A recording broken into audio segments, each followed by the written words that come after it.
آئیے ایک اور حدیث دیکھیے، اس کو کہتے ہیں سنت۔ عن نافع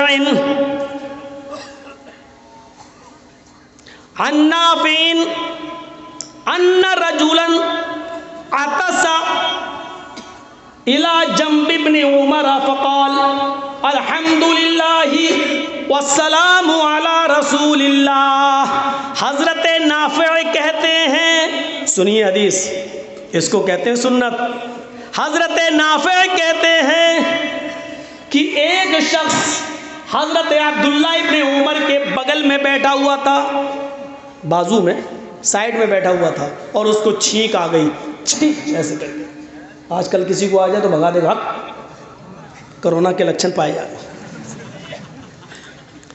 حضرت عبداللہ ابن عمر کے بغل میں بیٹھا ہوا تھا اور اس آدمی کو چھینک آ گئی۔ ان رجلا عطس الى جنب ابن عمر، عبداللہ ابن عمر کے بغل میں بیٹھا اور اس کو چھینک آ گئی، چھینک جیسے چھینکا تو چھینکنے کے بعد اس نے کیا کہا؟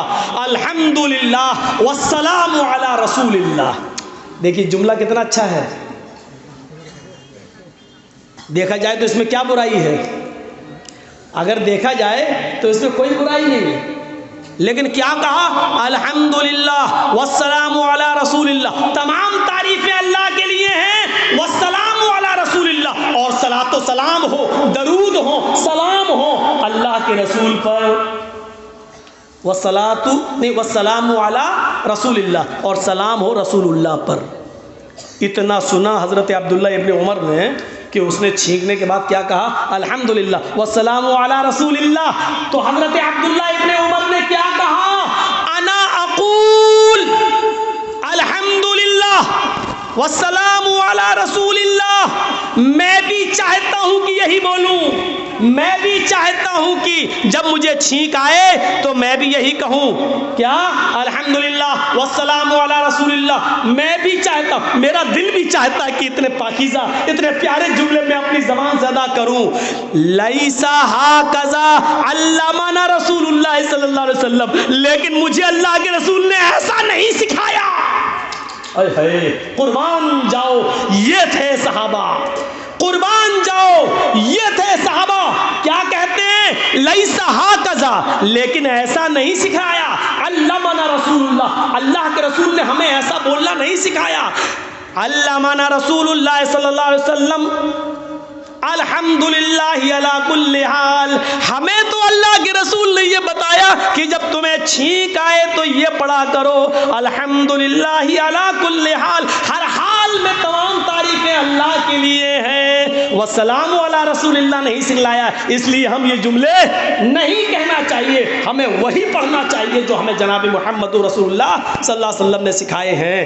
دعا ہی تو تھی اور نبی پر درود شریف ہی تو تھا۔ آج کل ہمارے بھائی بڑا مچل کے جلسوں میں کتنی بار کہتے ہیں مچل کے پڑھو اللہم صلی علی سیدنا و حبیبنا و شفیع، ارے زور سے پڑھو اللہم صلی علی سیدنا و حبیبنا۔ وہ پتہ نہیں یہ لائے کہاں سے ہے سیدنا و حبیبنا، کہیں کی اینٹ کہیں کا روڑا، ہیم بتی نے لا کے کھمبا جوڑا، پوری حدیثیں پڑھ جا لو، کہیں ملتا ہی نہیں ہے یہ والا درود بیچارے۔ اور جو درود اللہ کے نبی نے سکھلایا دیکھو اس سے کتنی نفرت ہے۔ اللہ کے نبی نے ہمیں بس یہ درود سکھلایا، اللہم صلی علی محمد وعلی آل محمد کما صلیت علی ابراہیم وعلی آل ابراہیم انک حمید مجید، اللہم بارک علی محمد وعلی آل محمد کما بارکت علی ابراہیم وعلی آل ابراہیم انک حمید مجید۔ یہ درود سکھلایا اللہ کے نبی نے ہمیں، لیکن آج نبی کے سکھلائے ہوئے درود سے اتنی نفرت کہ ان کا کوئی جلسہ بھی ہو تو اس میں یہ درود بھی پڑھنا گوارا نہیں۔ کیا پڑھیں گے؟ اللہم صلی علی سیدنا و حبیبنا و شفیعنا مرتضینا، پتہ نہیں کیا کیا پڑھتے ہیں وہ، اور بنا چڑھا کر وہ لا کر، وہی میں نے کہا نا ابھی اذان کے بعد کی دعا کیا پڑھتے ہیں وہ، کبھی آپ نے دیکھا ہوگا اذان کے ہو جائے گی تو اذان کے بعد کی دعا صرف اتنی ہے، اللہم رب هذه الدعوة التامة والصلاة القائمة آت محمدا الوسیلہ والفضیلہ وابعثہ مقاما محمودا الذی وعدتہ۔ بس اذان کی بات کی دعا اتنی ہے، لیکن کبھی اپنے بھائیوں سے پوچھنا، اپنے پڑوسیوں سے پوچھنا کہ اذان کے بعد کی دعا کیا ہے، تو جانتے ہو کیا کہیں گے؟ اللہم رب هذه الدعوة التامة والصلاة القائمة آت محمدا الوسیلہ والفضیلہ والدرجة الرفیعہ۔ یہ والدرجة الرفیعہ صحیح حدیث سے ثابت نہیں ہے، وہ کیا کہیں گے؟ والدرجة الرفیعہ آت محمدا الوسیلہ والفضیلہ والدرجة رفيعة وابعث مقاما محمودا الذي وعدته وارزقنا شفاعته يوم القيامة إنك لا تخلف الميعاد. یہ جملے بھی پڑھیں گے, إنك لا تخلف الميعاد. اب بتائیے حضرت عبداللہ ابن عمر نے کیا کہا, میرا بھی دل چاہتا ہے کہ میں یہ پڑھوں الحمدللہ والسلام علی رسول اللہ لیس ہکذا علمنا رسول اللہ, لیکن میں اس لیے نہیں پڑھ رہا ہوں کیونکہ مجھے اللہ کے رسول نے ایسا نہیں سکھلایا. علمنا رسول اللہ صلی اللہ علیہ وسلم الحمدللہ علی کل حال, اللہ کے رسول نے تو ہمیں اتنا سکھلایا کہ میں یہ کہوں کہ الحمدللہ علی کل حال. یعنی بس یہ دعا بتلائی ہے چھینکنے کے بعد کی دعا میں. تو یہ والدرجۃ الرفیعہ یہ سب کہاں سے لائے ہو؟ حدیث سے ثابت نہیں ہے, یہ سب موضوع اور من گھڑت. تو یہ ہے. اور سنت سمجھنا چاہتے ہو, آؤ ایک اور حدیث سناؤں تمہیں. اللہ کے رسول خطبہ دے رہے ہیں, سنیں, اللہ کے نبی خطبہ دے رہے ہیں, منبر پر کھڑے ہیں, خطبہ چالو. اور اتنے میں حضرت عبداللہ ابن مسعود رضی اللہ تعالیٰ عنہ مسجد میں نماز پڑھنے کے لیے آ رہے ہیں. دیکھ رہے خطبہ چالو ہو گیا. جیسی داخل ہوئے مسجد کے اندر, ان کا ایک پیر مسجد کے اندر ہے اور ایک پیر مسجد کے باہر ہے. ابھی پوری طریقے سے داخل نہیں ہوئے, ایسے جا رہے تھے, ایسے پیر ایک اندر اور ایک باہر. مسجد میں ایک صحابی خطبے کے دوران کھڑے ہو گئے, اٹھ گئے. ان کو کوئی ضرورت پیش آئی ہوگی تو وہ کھڑے ہو گئے. اللہ کے رسول نے اس صحابی کو کھڑے ہوتے دیکھا, ان کو اٹھتے ہوئے دیکھا, تو آپ نے ایسے دیکھے کہا اجلس مکانک. کہا ان سے جو کھڑے ہو رہے تھے مسجد میں دوران خطبہ, جو سن رہے تھے پہلے سے, آپ نے ان سے کہا, کھڑے ہو رہے تھے وہ, اجلس مکانک, اپنی جگہ پر بیٹھ جاؤ, اپنی جگہ پر بیٹھ جاؤ. لیکن نام نہیں لیا تھا آپ نے, آپ نے صرف یہ کہا اپنی جگہ پر بیٹھ جاؤ. یہ مسجد میں گھس رہے تھے عبداللہ ابن مسعود, ان کا ایک پیر مسجد کے اندر تھا, ایک پیر باہر تھا. انہوں نے سنا اللہ کے نبی نے کہا اپنی جگہ پر بیٹھ جاؤ, ایسے بیٹھ گئے, ایسا ایک پیر اندر ایک پیر ایسے بیٹھ گئے. کیا اسٹائل رہی ہوگی, ہم تو بیٹھ ہی نہیں پائیں گے. آپ لوگ کر کے دیکھیے, ایسے ایسے بیٹھ گئے. اللہ کے رسول کے چہرے پہ ہنسی آ گئی, مسکراہٹ آ گئی. آپ نے کہا تعال یا عبداللہ, آئے عبداللہ تم ادھر آؤ. ارے تم کیوں بیٹھ گئے, تم سے تھوڑی کہا تھا میں نے. پھر وہ آنے لگے, آپ نے کہا تم سے تھوڑی کہا تھا میں نے, تم کیوں بیٹھے؟ تو انہوں نے جواب دیا, اللہ کے رسول میں کیا جانوں آپ نے کس سے کہا, آپ نے کسی کا نام تھوڑی لیا تھا, آپ نے صرف یہ کہا بیٹھ جا, میرے کانوں نے سنا نبی کا حکم ہے بیٹھ جا, میں اسی جگہ پر بیٹھ گیا. یہ سوچ کر نبی کا حکم نہیں مانوں گا تو جہنمی ہو جاؤں گا, نبی کا حکم نہیں مانوں گا تو نافرمانی کہلائی جائے گی, میں اس لیے بیٹھ گیا. یہ فرما برداری تھی, یہ اطاعت تھی, یہ جذبہ تھا. کہاں گیا وہ جذبہ, کہاں گیا, کہاں گئی وہ اطاعت, کہاں گئی وہ فرما برداری, کہاں گیا وہ جذبہ؟ بتائیے, مسجد کے اندر داخل ہو رہے ہو, ایک پیر اندر ہو, سوچئے تو صحیح اسٹائل کیا رہی ہوگی, ایک پیر باہر ہو ایک پیر اندر ہو, اور اللہ کے رسول نے دوسرے صحابی سے کہا بیٹھ جاؤ, اور انہوں نے سنا تو بیٹھ گئے. کیا حالت رہی ہوگی, وہ بھی بڑھاپے میں. بیٹھ تو گئے. اللہ کے نبی نے کہا تعال یا عبداللہ ادھر آؤ. ہے عبداللہ میں نے تم سے نہیں کہا. پھر آپ نے ان سے پوچھ ہی لیا کہ تم کیوں بیٹھ گئے؟ تو انہوں نے جواب دیا اے اللہ کے رسول میں نہیں جانتا آپ نے کس سے کہا, آپ نے کسی کا نام نہیں لیا تھا, آپ نے تو صرف اتنا کہا بیٹھ جاؤ, اور میرے کانوں نے اتنا سنا کہ بیٹھ جا, میں اسی جگہ پر بیٹھ گیا, یہ سوچ کر کہ اگر نہیں بیٹھوں گا تو اللہ کے رسول کا نافرمان کہلایا جاؤں گا, اس لیے میں اسی جگہ پر بیٹھ گیا. میرے مسلمان بھائیوں, نارائن پور کے لوگوں اور ادھر ادھر سے آنے والوں, کلیا چک, معظم پور, شری رام پور, لکھی پور اور اطراف و اکناف سے آنے والوں, میری تقریر کو آج غور سے سن لو. یہ میڈیا اور چینلوں کے ذریعے تو پوری دنیا میں پہنچی جائے گی, لیکن آپ عام کرو, سنت کے مقام کو سمجھنے کی کوشش کرو. اللہ کے رسول کا یہ مقام تھا کہ جو جہاں سن لیا اسی جگہ پر وہ بیٹھ جایا کرتا تھا, وہ بیٹھ جایا کرتا تھا. ذرا سنن دارمی کے ان لفظوں پر غور کرو. عبداللہ ابن مسعود یہی راوی ہے, فرماتے ہیں کہ ایک بار میں میں مسجد کے اندر داخل ہوا، میں نے چند لوگوں کو دیکھا، وہ حلقہ بنائے ہیں، 10 آدمی ادھر، 5 آدمی ادھر، 20 آدمی ادھر، 8 آدمی ادھر، اور سب نے اپنی انگلیوں پر یا کنکریوں پر، کچھ کنکریاں انہوں نے لے رکھی تھی، پتھر کی گٹیاں، کنکریاں، یہ ہوتی نہیں کنکری، آپ کے یہاں جو بھی بولتے ہو، جیسے کنکری ماری جاتی ہے وہ شیطان کو چھوٹے چنے کے دانے کے برابر، تو وہ کنکریاں انہوں نے لی تھی، ان کے پاس رکھی ہوئی تھی کنکریاں۔ تسبیح پڑھنے والوں، مالائیں گھمانے والوں، حاجی صاحب آئے کہاں سے حج کر کے، کیا لائے؟ تسبیح لائے، کتنا بڑا نیک کام کیا حاجی،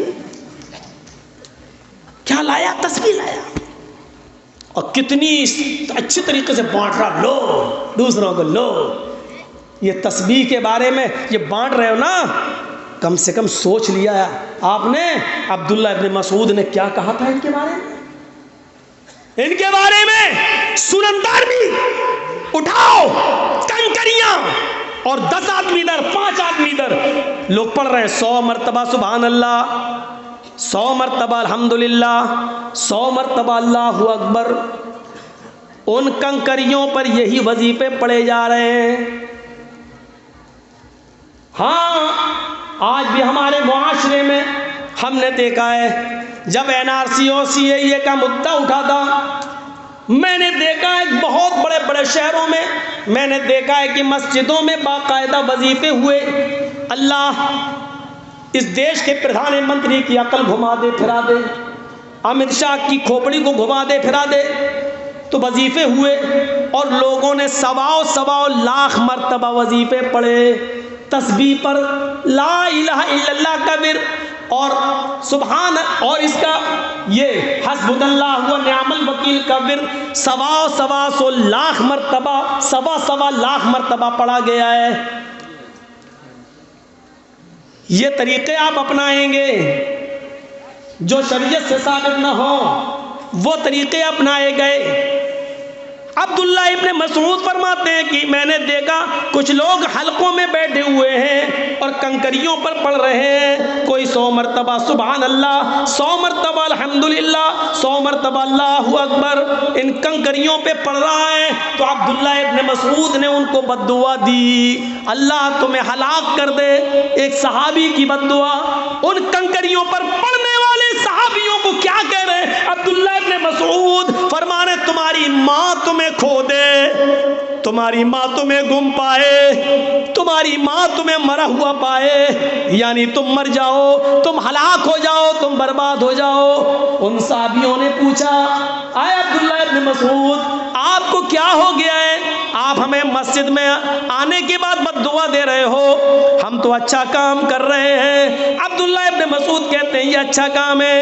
ان لوگوں نے کہا ہاں، ان کنکریوں پر ہم 100 مرتبہ سبحان اللہ، 100 مرتبہ الحمدللہ، 100 مرتبہ اللہ اکبر پڑھ کر اللہ کی تسبیح ذکر و اذکار کر رہے ہیں۔ تب عبداللہ ابن مسعود نے کہا ہے میں تمہیں بد دعا نہ دوں تو کیا دوں؟ ابھی جناب محمد رسول اللہ کے کپڑے پرانے نہیں ہوئے، ابھی نبی اکرم کو اس دنیا سے گئے ہوئے زیادہ دن نہیں ہوئے، ابھی محمد رسول اللہ کو انتقال کیے ہوئے زیادہ زمانہ نہیں ہوا، ابھی نبی اکرم کے کپڑے پرانے نہیں ہوئے، ابھی نبی اکرم کے برتن پرانے نہیں ہوئے، ابھی اللہ کے رسول کی چھڑی آپ کی پرانی نہیں ہوئی، اور تم نے دین کے اندر ایک نئی چیز نکال لی، دین کے اندر تم نے ایک نئی بدعت نکال لی۔ ہم نے اللہ کے رسول کے زمانے میں نبی اکرم کو اور آپ کے صحابہ کو ان انگلیوں کے پور پر پڑھتے ہوئے دیکھا ہے، سبحان اللہ، الحمدللہ، اللہ اکبر، اور تم نے کنکریوں پر پڑھنا شروع کر دیا ہے۔ ابھی اللہ کے نبی کے کپڑے پرانے نہیں ہوئے اور تم نے دین کے اندر نئی بدعت نکال لی۔ یہ صورتحال تھی جب مسجد میں بیٹھ کر کنکریوں پہ نہیں پڑھا جا سکتا ہے تو تسبیح کے دانوں پر کیسے پڑھا جا سکتا ہے؟ حج کرنے والوں تمہیں حج مبارک ہو، آئندہ بھی تم کبھی حج کرنے جاؤ تو اچھی بات ہے جاؤ، لیکن وہاں سے اس طریقے کی خرافاتیں لے کر مت آؤ۔ زمزم لاؤ، کھجور لاؤ، وہاں بہت سی دینی کتابیں تقسیم ہوتی ہیں، بنگلہ میں بھی، اردو میں بھی، ہندی میں بھی، آپ وہاں سے دینی کتابیں لے کے آئیے، کسی کو تسبیح دینے کے بجائے آپ کسی کو اپنی بنگلہ زبان میں وہاں سے لائی ہوئی دین کی کتاب دے دیجئے، قرآن لا کر دے دیجئے، آپ کے لیے یہ چیز بھی ثواب کا باعث بنے گی۔ آپ ان چیزوں کو دے رہے ہیں جس کا قرآن و حدیث کے اندر کوئی وجود نہیں ہے۔ ہمیں سوچنا چاہیے، اور ابھی تک نہ معلوم تھا تو اس لیے اللہ سے توبہ کیجئے، اب معلوم ہو جانے کے بعد ان چیزوں سے بچیے۔ آپ کو نہیں معلوم شریعت کیا ہے، آؤ میں تمہیں بتاؤں شریعت کیا ہے۔ حضرت عبداللہ ابن عمر اپنے ایک ساتھی حضرت مجاہد کے ساتھ سفر کر رہے ہیں، ایک جنگل کی طرف سے ایک شہر کی طرف گھسنا ہوا، آپ کا جانا ہوا، ظہر کی نماز کا وقت تھا۔ حضرت عبداللہ ابن عمر کہنے لگے مجاہد آس پاس کہیں مسجد نظر نہیں آ رہی ہے، ہم کو ظہر کی نماز پڑھنا ہے۔ حضرت مجاہد کہتے ہیں ہاں کوئی مسجد تو نظر نہیں آتی ہے۔ ابھی دونوں گفتگو ہی کر رہے تھے کہ اتنے میں اذان کی آواز سنائی دی، اللہ اکبر اللہ اکبر۔ حضرت مجاہد کہتے ہیں اے عبداللہ ابن عمر تمہیں کہیں اللہ کا نام پکارا، کوئی اللہ کا نام پکار رہا ہے کیا، تمہیں آواز لگ رہی ہے؟ حضرت عبداللہ ابن عمر نے کان لگایا، فرماتے ہیں ہاں آس پاس ہی کہیں مسجد ہے، اذان کی آواز آ رہی ہے، چلو چلو جلدی اس مسجد کی طرف چلتے ہیں۔ جیسے عبداللہ ابن عمر حضرت مجاہد کے ساتھ اس محلے میں پہنچتے ہیں، مسجد کا دروازہ آ گیا، حضرت عمر مسجد میں داخل ہونا چاہتے ہیں، اتنے میں اذان کا آخری جملہ ادا ہوتا ہے، مؤذن کہتا ہے لا الہ الا اللہ۔ حضرت عمر نے عبداللہ ابن عمر نے سمجھا اذان ہو گئی ہے، اب مسجد کے اندر داخل ہوتے ہیں، اتنے میں مؤذن جس نے اذان دی، اذان دینے کے بعد اس نے ایک لفظ ایک جملہ اپنی طرف سے ادا کر دیا، الصلاۃ الجامعہ الصلاۃ الجامعہ، لوگوں جلدی آؤ مسجد میں، جلدی آؤ نماز کھڑی ہونے والی ہے، نماز کھڑی ہونے والی ہے۔ دیکھیے کوئی برا جملہ نہیں کہا، اس نے نمازی کے لیے بلایا، اس نے صرف یہ کہا لوگوں جلدی آؤ مسجد میں جماعت کھڑی ہونے والی ہے۔ عبداللہ ابن عمر نے مسجد میں قدم رکھ دیا تھا، حضرت مجاہد سے کہتے ہیں مجاہد میرا ہاتھ پکڑو، مجاہد مجھے گشی آ رہی ہے، مجاہد مجھے چکر آ رہے ہیں، میں گر جاؤں گا۔ مجاہد کہتے کیا ہوا؟ حضرت عبداللہ ابن عمر کہتے ہیں مجاہد مجھے یہاں سے نکالو، اس مسجد میں نماز نہیں پڑھوں گا، یہ بدعتیوں کی مسجد ہے، یہ بدعتیوں کی مسجد ہے، اس مسجد سے مجھے نکالو۔ میں نے اللہ کے نبی کے زمانے میں صرف اذان اتنی سنی، لا الہ الا اللہ، اذان کا مطلب ہی ہوتا ہے نماز کے لیے آؤ، لیکن اس نے اپنی طرف سے الصلاۃ الجامعہ کہہ دیا کہ جلدی آؤ نماز کھڑی ہونے والی ہے، اپنی طرف سے کہہ کر اس نے لوگوں کو بلایا۔ یہ نئی چیز اس نے ایجاد کر دی ہے، بدعتیوں کی مسجد ہے، اے مجاہد مجھے اس مسجد سے نکالو، اس مسجد میں میری نماز نہیں ہوگی۔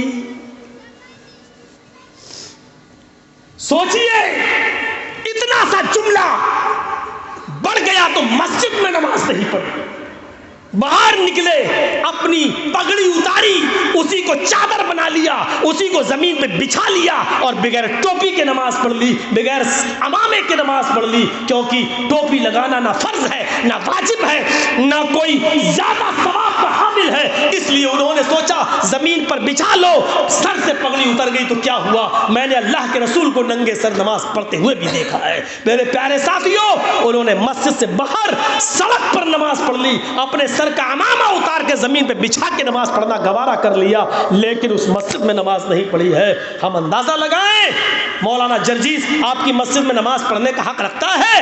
باہر سے آنے کے بعد جس مسجد کے اندر ہر فرض نماز کے بعد دعا کو ضروری سمجھ کے مانگا جاتا ہو اور امام کو مجبور کیا جاتا ہو، بتائیے کون سے کس خیال سے مسجد میں داخل ہوا جائے اور کون سا ارادہ لے کر مسجد میں جایا جائے؟ جہاں قبرستان کے اندر ہاتھ اٹھا کر میت مرنے کے بعد دفنانے کے بعد ہاتھ اٹھا کر دعا مانگنے کو جنازے کا ایک حصہ تصور کیا جاتا ہو، میرے بھائیوں کون سا چہرہ لے کر اور کون سا ارادہ لے کر آپ کے ہاں آیا جائے؟ 18-20 سال کا عرصہ ایک لمبا عرصہ ہوتا ہے، لیکن وہی گھسی پٹی باتیں اور وہی چیزیں چلی آ رہی ہیں۔ آج یہ چیز تو آپ نے ضروری سمجھ لی، میں نے مان لیا، چلیے نہیں بدل رہے ہو آپ کی مرضی، لیکن جو چیز سنت ہے اس کو تو آپ نے کیا ہی نہیں۔ مردے کو قبرستان میں جب دفن کرنے کے لیے جاتے ہیں اور جب اس کو لٹاتے ہیں تو آپ کیسے لٹاتے ہو؟ چت لٹاتے ہیں نا، سر ادھر رہتا ہے، مان لیجئے سر ادھر ہے، پیر ادھر ہے، تو ایسی تو لٹاتے ہو نا۔ مجھے دکھائیے آپ کہاں ہے؟ آپ کے علاقے کے کسی مولوی نے آپ کو بتایا ہے؟ جبکہ سنت یہ ہے کہ میت کو جب آپ قبر کے اندر لٹائیں گے تو اس کو داہنی کروٹ سے لٹائیں گے۔ ہم لٹاتے تو چت ہیں اور منہ اس کو ایسا کر دیتے ہیں، ایسا کر، یہ اور تکلیف دہ چیز ہے۔ چت لٹاتے ہیں، غلط ہے یہ طریقہ، پھر سن لو غلط ہے یہ طریقہ۔ نہیں سمجھ میں آیا ہے تو ڈنکے کی چوٹ پہ کہتا ہوں، میت کو قبر میں اتارنا اور چت لٹانا غلط ہے طریقہ۔ کل تک رہوں گا، شام تک رہوں گا انشاءاللہ، کسی کو اس کی دلیل ملے تو ہمیں بھی دکھا دینا۔ علم ایک سمندر ہے، ہو سکتا ہے کہ میرے پاس علم نہ ہو، آپ کے پاس کوئی دلیل ہو آپ ہمیں دے دیں، اور نہیں تو میرے پاس دلیل ہے۔ میت کو داہنی کروٹ سے لٹایا جائے گا، ایسے ایسے، اور اس کا یہ حصہ جو ہے کمر، اس کو آپ دیوار سے چپکائیں گے، کیونکہ جب داہنی کروٹ سے آپ لٹائیں گے تو وہ ٹک نہیں پائے گا، ٹک نہیں پائے گا۔ آپ کو مٹی کے 2-3 ڈھیلے اس کے پیچھے رکھنا پڑیں گے تاکہ وہ ٹک جائے، اور ایسا نہیں کر سکتے ہو تو اس والی دیوار سے جو قبر کھلی ہوئی ہے اس کو آپ اس دیوار سے چپکا دیجئے اور اس کو پورا کا پورا داہنی کروٹ سے لٹائیے، اس کے بعد پٹرے رکھ کے آپ اس کے بعد مٹی دیں۔ یہ طریقہ سنت ہے، یہ طریقہ شریعت سے ثابت ہے، لیکن آپ نہیں کریں گے۔ جو ثابت ہے وہ نہیں کریں گے، اور جو ثابت نہیں ہے اس کو کرنے پر آپ اپنے امام کو اور اپنے عالم کو مجبور کریں گے۔ کیوں؟ میرے باپ دادا جو کرتے چلے آئے ہیں وہی ہم کریں گے، ہم میں اور دوسروں میں کیا فرق رہے گا؟ میت کو قبرستان میں چت نہیں لٹایا جائے گا، قبر میں اتارتے وقت اس کو داہنی کروٹ سے، اور سنیے اس کی چارپائی کو سامنے نہیں رکھا جائے گا قبر کے، اس کی چارپائی کو میت کے پائیں تاپے پر قبر کے اس سائڈ میں رکھا جائے گا، اور جب اس میت کو لایا جائے گا لوگ اٹھائیں گے تو اس کو تاپے کی طرف سے، پیر کی طرف سے لائیں گے، اور اس طریقے سے جیسے یہ قبر کھدی ہوئی ہے، یہ قبر کھدی ہوئی ہے، آپ اس کو ایسے لائیں گے ایسے، اور پھر اس کا سر یہاں کریں گے اور پیر اس کے یہاں کریں گے، اور یہاں سے لائیں گے، اس کو سامنے سے نہیں لایا جائے گا۔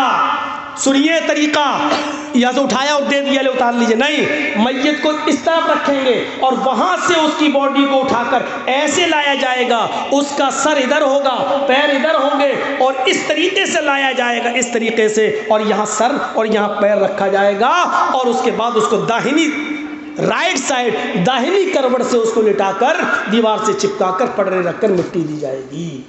یہ ہے طریقہ۔ اب کل جانتے ہو چائے کی ہوٹلوں پہ باتیں ہوں گی، یہ مولوی ایک اور فتنہ کھڑا کر رہا ہے، یہ نیا آ گیا ہے، نئی بات بتا گیا، آج تک کسی کو ابھی تک تو چٹی لٹاتے آئے۔ ارے آپ کیا لٹاتے آئے ہو، ہم نے بھی لٹائے، جب نہیں معلوم تھا نہیں معلوم تھا، لیکن جب علم ہو گیا تو ضد اور بحث نہیں، جب دلیل آ گئی آمنا صدقنا، جب نبی سے ثابت، تو وہاں ایک بات آپ کی نہیں چلے گی، ہماری نہیں چلے گی، وہاں چلے گی تو جناب محمد رسول اللہ۔ یہی تو شریعت ہے، یہی تو شریعت ہے، آدمی اپنی غلطی کو تسلیم کر لے اور شریعت پر جم جائے، یہی تو شریعت ہے۔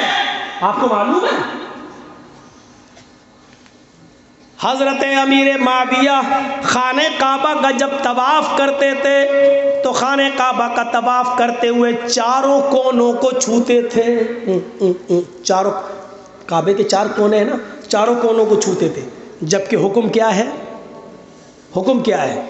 آپ پہلا چکر جو لگائیں گے وہ حجر اسود جہاں ہے وہاں سے آپ شروع کریں گے، اس کونے سے، اور وہاں سے چکر لگاتے ہوئے آپ آئیں گے رکن یمانی کو چھوئیں گے. آپ یہ ایسے اگر چھو سکتے ہیں آرام سے تو چھو لیجئے، اس کو آپ چھوئیں گے، اور رکن یمانی اس کے بعد جو کونا آئے گا وہ حجر اسود کا ہوگا. یہاں سے یہاں تک آپ یہ دعا پڑھیں گے، ربنا آتنا فی الدنیا حسنۃ وفی الآخرۃ حسنۃ وقنا عذاب النار.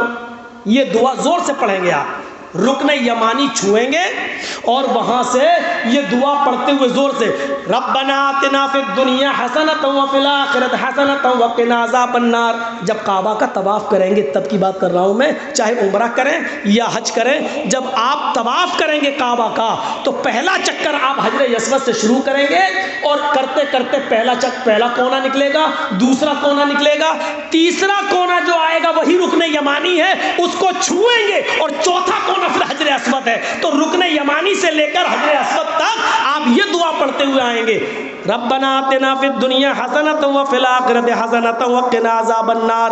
اب حجر اسود پر آنے کے بعد اگر آسانی سے بوسہ لے سکتے ہو تو لے لیجئے، اور آسانی سے بوسہ نہیں لے سکتے ہو تو اپنا دائنا ہاتھ اٹھا لیجئے اور یہ کہیے اللہ اکبر. یہ کہہ کر آپ آگے بڑھ جائیے اور چکر لگائیے. خام خواہ ہلاکت میں اپنے آپ کو مت ڈالیے، زبردستی کسی کو دھکا دے کر چومنے کی کوشش مت کیجیے خانے حجر اسود کو، کیونکہ وہاں کچھ حبشی لوگ بھی طواف کرتے ہیں نا، بڑے موٹے تازے ہوتے ہیں. ہم نے تھوڑی بہت کوشش کی تو ایک دھکے میں گرے تھے ہم تو، بڑے لمبے چوڑے ہوتے ہیں. اب ان کو تھوڑی معلوم ہے یہ مولانا جرجیس ہیں کون ہے، وہاں تو سب ایک ہی ڈریس میں ہیں، ایک ہی لباس میں ہیں. اب ہم جیسے سوچ رہے تھے کہ چلے جائیں ذرا چوم لیں، تو جیسی دھکا لگاؤ گئے، وہ تو گرے نہیں تھے، وہ گرتے ہی نہیں ہیں وہاں، گریں گے تو ایک دوسرے کے اوپر ہی گریں گے، وہ اٹھا لیتا ہے. مصیبت مول مت لو، چلو اللہ اکبر کہہ کے آگے بڑھ گئے. اور وہ بڑے بدماش ہوتے ہیں کالے لوگ جو ہوتے ہیں وہ حبشی، وہ کسی کی نہیں دیکھتے ہیں. وہ ایک تو افریقہ کے ہوتے ہیں، لگتا ہے ان کے کالے ہونٹوں سے ہی حجر اسود کالا ہوا ہوگا، ایسا لگتا ہے. وہ اتنے ویسے ہوتے ہیں کر کے وہ آگے بڑھ جاتے ہیں. تو یہ طریقہ 4، لیکن رکن یمانی کو چھونا اور حجر اسود کو بوسہ لینا اگر آسانی سے ہو سکے. لیکن امیر معاویہ کیا کرتے تھے، وہ چاروں کونے چھوتے تھے، یہ پھر دوسرا چاروں کونے چھوتے تھے. ایک بار عبداللہ ابن عباس نے ان کو دیکھ لیا تو طواف کے بعد ان کو پکڑ لیا، کہنے لگے یہ تم کیا کرتے ہو؟ کہا کیوں؟ یہ 4 کونے کیوں چھوتے ہو؟ یہ کونا بھی چھوا، یہ کونا بھی چھو لیا، یہ کونا بھی چھوا، یہ کونا بھی چھوا، یہ کونا بھی چھوا، ایسا کیوں کرتے ہو؟ تو حضرت امیر معاویہ نے فرمایا، اے عبداللہ، خانہ کعبہ پورا کا پورا برکت حاصل کرنے کی چیز ہے، تبرک ہے. ہم چاہتے ہیں کہ اس کے زیادہ سے زیادہ حصے کو چھو لیں تاکہ برکت حاصل ہو جائے. دیکھیے مقصد اچھا تھا، دل میں نیت اچھی تھی، مقصد اچھا تھا، ارادہ نیک تھا، لیکن کیا کہہ رہے ہیں کہ میں چاہتا ہوں کہ حجر پورا کا پورا کعبہ کا جتنے کونے سب چھو لوں، زیادہ سے زیادہ چھو لوں تاکہ برکت حاصل ہو. اس پر عبداللہ ابن عباس نے کیا فرمایا، سنو تم غلط کرتے ہو، میں بھی چاہتا ہوں کہ کعبے سے لپٹ جاؤں، میں بھی چاہتا ہوں کہ پورے کعبہ کے ایک ایک حصے کو میں چھوؤں اور چوموں اور چاٹوں اور برکت حاصل کروں، لیکن یہ محمد رسول اللہ کی سنت کے خلاف ہے. اے معاویہ ایسا نہیں، اللہ کے نبی نے رکن یمانی کو چھوا ہے اور حجر اسود کو بوسہ لیا ہے، بس ہمیں رکن یمانی کو چھونا ہے اور حجر اسود کو بوسہ لینا ہے، چاروں کونوں کو نہیں چھونا ہے. ایسا اللہ کے نبی جناب محمد رسول اللہ صلی اللہ علیہ وسلم نے ہمیں سکھلایا ہے، ایسا ہمیں اللہ کے نبی جناب محمد رسول اللہ صلی اللہ علیہ وسلم نے بتایا ہے۔ امیر معاویہ کہتے ہیں تم ٹھیک کہہ رہے ہو، اتنے بڑے صحابی لیکن غلطی واپس لے لی، کیا کہتے ہیں؟ تم ٹھیک کہہ رہے ہو، اب میں ایسا ہی کروں گا، رکن یمانی کو چھوؤں گا اور حجر اسود کو بوسہ لوں گا، کیونکہ یہی محمد رسول اللہ کا طریقہ ہے۔ ایک چیز اپنی طرف سے آگے نہیں بڑھا رہے، ایک حدیث ایک واقعہ اور سنا کر میں آپ کو رخصت کروں گا، آپ کے پنڈال سے جائیے۔ میرے بھائیوں سنیے، بڑا اچھا واقعہ ہے، بڑا اچھا۔ عبداللہ ابن مسعود نے ایک مرتبہ اس آدمی کو ڈانٹا، فجر کی نماز کے بعد 2 رکعت سنت پڑھنے کے بعد، فجر میں 2 رکعت سنت ہے، 2 فرض ہیں، 2 سنت 2 فرض۔ تو عبداللہ ابن مسعود نے ایک آدمی کو ڈانٹا، کیوں ڈانٹا؟ کہ وہ 2 رکعت سنت پڑھنے کے بعد ابھی دیکھا نماز میں ٹائم ہے، فرض نماز میں دیر ہے، ابھی بعد میں جماعت کھڑی ہوگی، تو 2 رکعت سنت پڑھنے کے بعد وہ اور 2 رکعت پڑھنے لگا، اللہ اکبر، اور لمبی نماز پڑھنے لگا۔ جب لمبی نماز پڑھ کے ختم کیا تو عبداللہ ابن مسعود نے ڈانٹا، دیکھیے 2 رکعت سنت پڑھ چکے تھے، اب 2 فرض پڑھنا ہے، تو فرض تو پڑھنے رہے، وہ تو جماعت کے ساتھ پڑھو گے، 2 سنت پڑھنے کے بعد 2 رکعت اور پڑھنے کے لیے کھڑے ہو گئے، یہ سوچ کر ابھی ٹائم تو ہے اور پڑھ لو۔ لیکن عبداللہ ابن مسعود نے جب ڈانٹا تو انہوں نے کہا مجھے کیوں ڈانٹ رہے ہو؟ کہا تمہیں گناہ پڑے گا۔ تو اس آدمی نے کہا آئے عبداللہ، نماز پڑھنے پر اللہ مجھے گناہ دے گا؟ دیکھیے سوال، دیکھیے، ارے میں تو نماز پڑھ رہا ہوں، کیا نماز پڑھنے پر اللہ مجھے عذاب دے گا؟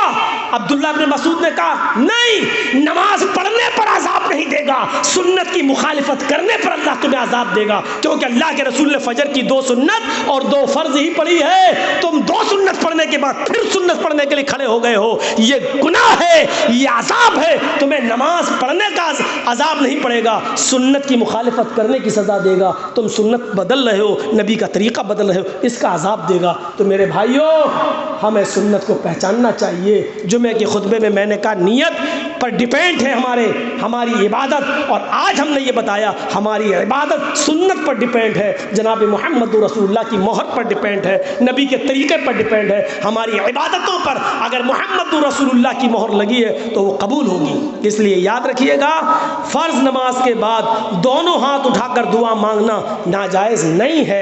فرض نماز کے بعد اکیلے تنہائی میں آپ جتنی دعا مانگنا چاہیں مانگیں۔ اعتراض صرف اس بات پر ہے، غلط صرف یہ ہے کہ فرض نماز کے بعد امام کا انتظار میں بیٹھے رہنا، اور امام ہاتھ اٹھائے تب مقتدی ہاتھ اٹھائیں، اور امام دعا کرائے مقتدی آمین آمین بولیں، یہ طریقہ غلط ہے۔ آپ دعا مانگیے، جتنی مانگ سکتے ہو مانگیے۔ دوسری چیز، ختنے کا کھانا حرام ہے، ختنے کا کھانے کی اگر کوئی دعوت کرے تو نہیں جانا چاہیے۔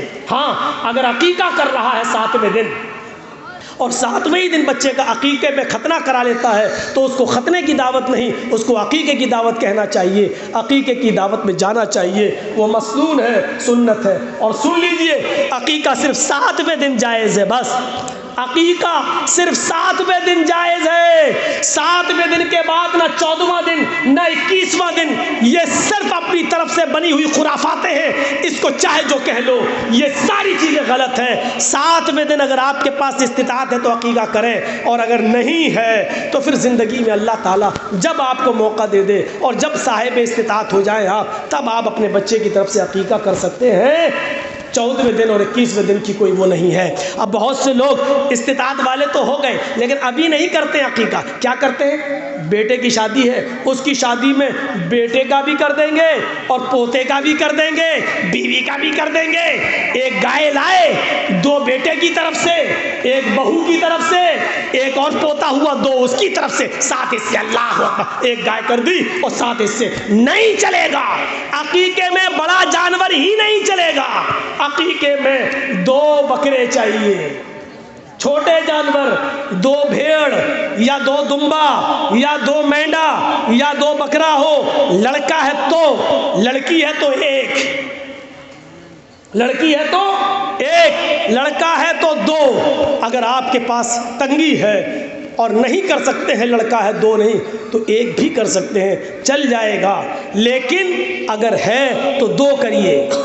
اور سنیے، عقیقے میں 2 دانت کا ہونا ضروری نہیں ہے، عقیقے میں 2 دانت کا جانور ہونا ضروری نہیں ہے۔ قربانی والے احکام یہاں نافذ نہیں ہوں گے۔ اتنا بڑا، اب 2 دانت کا ضروری نہیں ہے تو اتنا چھوٹا بھی نہ ہو کہ آج ہی پیدا ہوا ہو 2 لا کے کر دو۔ مکافیتان اتنا بڑا ہونا چاہیے کہ وہ دیکھنے میں لگے کہ ہاں بکرا ہے، بکری ہے، اس کو بچہ نہ کہا جا رہا ہو، بکری کہا جا رہا ہو یا بکرا کہا جا رہا ہو، اتنا لگنا چاہیے۔ کم سے کم 2 دانت نہیں ہے تو چلے گا، لیکن اتنا چھوٹا بھی نہ ہو کہ لگ رہا ہو جیسے 1 مہینے کا اٹھا کے لاگے ذبح کر دیا، نہیں۔